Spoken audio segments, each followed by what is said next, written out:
नमस्कार, बहुत स्वागत है आपका। बैसाख का महीना हिंदू वर्ष का दूसरा महीना है और शास्त्रों में बैसाख मास में पवित्र नदियों में स्नान करने का नियम बताया गया है। अगर हम पद्म पुराण की माने तो यदि कोई व्यक्ति बैसाख के महीने में सुबह सुबह स्नान करता है तो उसे अश्वमेध यज्ञ के समान फल की प्राप्ति होती है। तो बैसाख महीने का महत्व बहुत है। बैसाख के महीने में भगवान बुद्ध का जन्म हुआ था और इसी महीने में माँ दुर्गा के अपराजिता स्वरूप को कपूर और जटामासी से युक्त जल से स्नान कराने का भी नियम है। अगर हम शास्त्रों की माने तो बैसाख महीने में ही ब्रह्मदेव ने तिलों का निर्माण किया था, इसलिए यदि कोई व्यक्ति इस महीने में तिल युक्त जल से स्नान करके अग्नि में तिल की आहुति दे, शहद तिलों से भरा पात्र दान करे तो अक्षय पुण्य की प्राप्ति होती है। तो बैसाख का महीना पूरी तरह से भगवान शिव और आदि शक्ति माँ पार्वती को समर्पित है। इनके जुड़ी हुई कुछ व्रत की बातें हैं, कुछ नियम हैं। तो बैसाख के महीने में कल्पवास, नियमित रूप से पवित्र नदी सरोवर में स्नान करना, भगवान सूर्य को जल अर्पित करना, यह सर्वोत्तम माना गया है, क्योंकि जो व्यक्ति बैसाख के महीने में ब्रह्म मुहूर्त में या फिर किसी पवित्र नदी में सुबह सुबह स्नान करता है तो उसके सारे पाप नष्ट हो जाते हैं। आप चाहें तो घर में ही नहाने के पानी में गंगा जल डालकर भी नहा सकते हैं। तो बैसाख के महीने में सूर्य मेष राशि में, चंद्रमा वृषभ राशि में मौजूद होकर उच्च स्थान पर होता है, इसलिए यह समय बहुत श्रेष्ठ माना गया है। और चंद्रमा सूर्य प्रधान ग्रहों की उच्च स्थिति में मौजूद होने की वजह से इस महीने में सभी स्थितियां अनुकूल हो जाती हैं। तो भगवान शिव की पूजा करना और सूर्य को पूरे महीने में जल अर्पित करने से जीवन के सभी तरह के मनोकामना सिद्ध होते हैं, कार्य सिद्ध होते हैं, रोगों का नाश होता है। तो भगवान शिव की पूजा करने से परिवार में खुशहाली आती है। क्या है पूजन विधि? देखिए, सुबह सुबह जब आप स्नान वगैरह कर लें तब एक लोटा जल में एक चुटकी रोली, एक चुटकी अक्षत, एक चुटकी काला तिल डालकर भगवान सूर्य को अर्पित करें। पूरे महीने आप तिल डालकर अर्पित करें और भगवान शिव जी के मंदिर में भी आप जाकर शिव जी को घी और थोड़ा केसर मिलाकर आप दीपक जलाएं, चंदन की धूप जलाएं और साथ ही बिल्वपत्र, लाल पुष्प अर्पित करें तो शत्रु विरोधी शांत रहेंगे। भगवान सूर्य को जल अर्पित करने से कुंडली के हर ग्रह यानी कि सारे के सारे ग्रह मजबूत हो जाते हैं। वैसे तो भारतीय संस्कृति में देवताओं का पूजा पाठ का महत्व है और शास्त्रों के मुताबिक देवताओं की संख्या 33 कोटि है, लेकिन जो देवता दो हैं वो प्रमुख हैं जो पृथ्वी पर हर रोज दिखते हैं, यानी सूर्य और चंद्रमा। तो हमारे पौराणिक समय से ही सूर्य और चंद्रमा का पूजा करने का विधान है। तो सूर्य को जल अगर आप अर्पित करते हैं तो उसके फायदे क्या हैं, और रविवार के दिन अगर आप खास कर अर्पित कर रहे हैं तो क्या डालकर अर्पित करें कि जीवन के हर क्षेत्र में तरक्की मिले।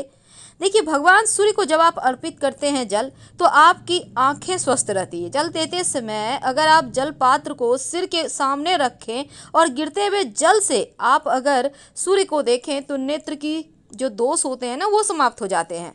अगर आपकी जन्म कुंडली में सूर्य लग्न से 12वें या दूसरे घर में हो तो आंखों की परेशानी होने की संभावना होती है, इसलिए सूर्य को जल रोज आप अर्पित करें।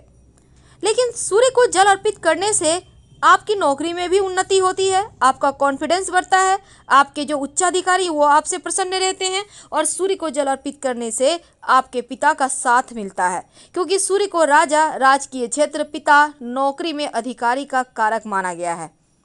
तो सूर्य को जल देने से आपके हर क्षेत्र में आपकी तरक्की होती है और कुंडली के हर एक भाव प्रबल रूप से मजबूत हो जाते हैं।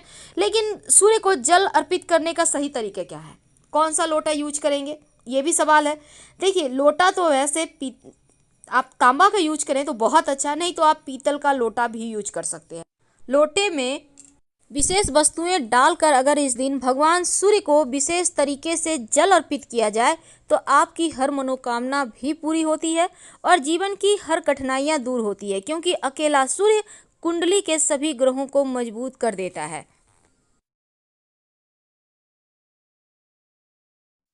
से बताएंगे कि जब आप सूर्य का तांत्रिक मंत्र का जप करते हैं सूर्य को जल देते समय, तो उसके विशेष फायदे आपको कैसे मिलते हैं और जीवन की समस्त मुश्किलों से आप कैसे आसानी से बाहर आ जाते हैं। और साथ ही अगर आप वो मंत्र तांत्रिक मंत्र ना पढ़ें तो गायत्री मंत्र पढ़ सकते हैं।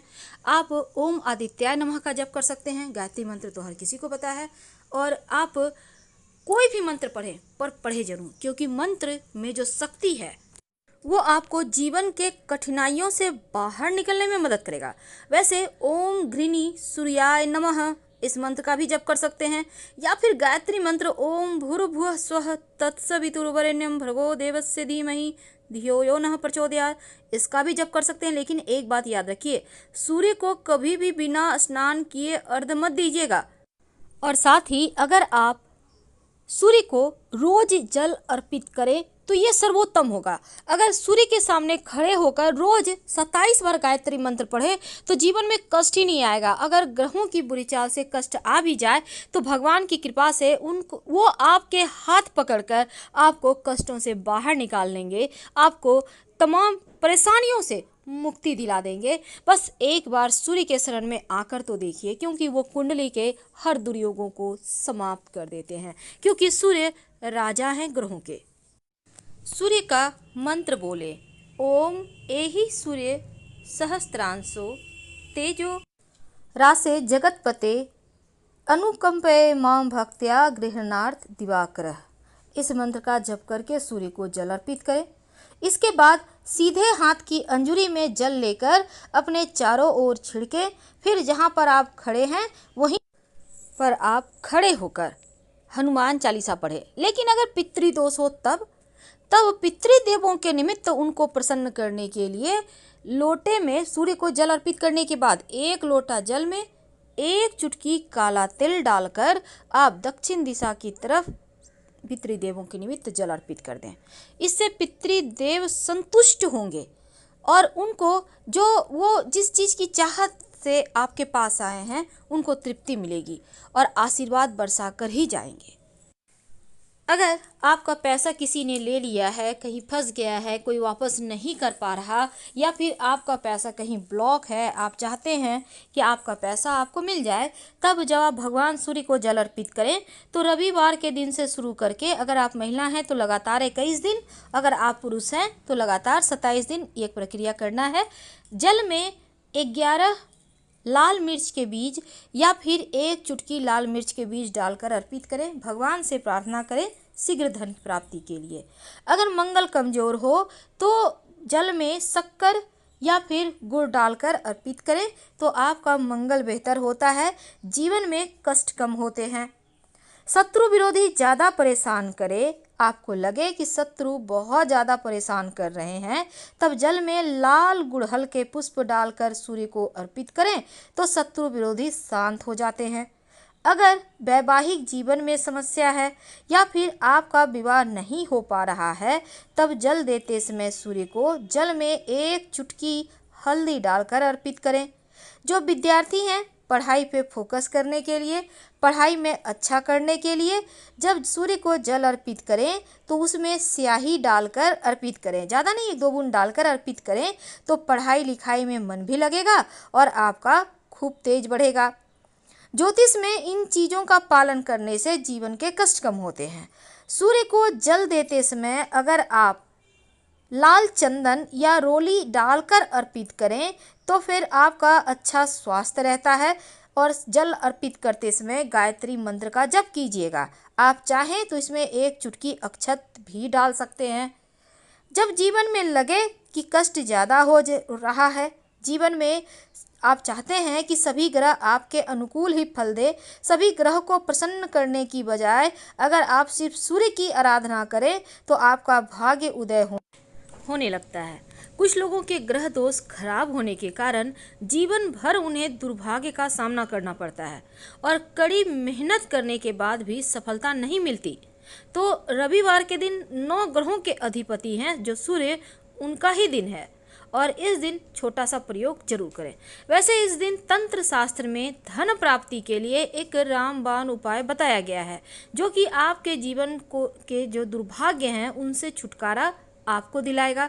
एक छोटा सा प्रयोग करें, क्या करेंगे? देखिए, रविवार के दिन सूर्योदय से 1 घंटा पहले उठिए, स्नान वगैरह कर लें। अब ओम घृणी सूर्याय नमः, ओम घृणी सूर्याय नमः 108 बार जप करें और अपने सामने की स्टील या चांदी के बर्तन में आप जल में थोड़ा सा दूध डालकर रखिए। जब मंत्र 108 बार पूरा आप जप लें, फिर आप उस जल को भगवान सूर्य को अर्पित कर दें। तो ऐसा करने से आपकी सभी मनोकामनाएं पूर्ण हो जाती।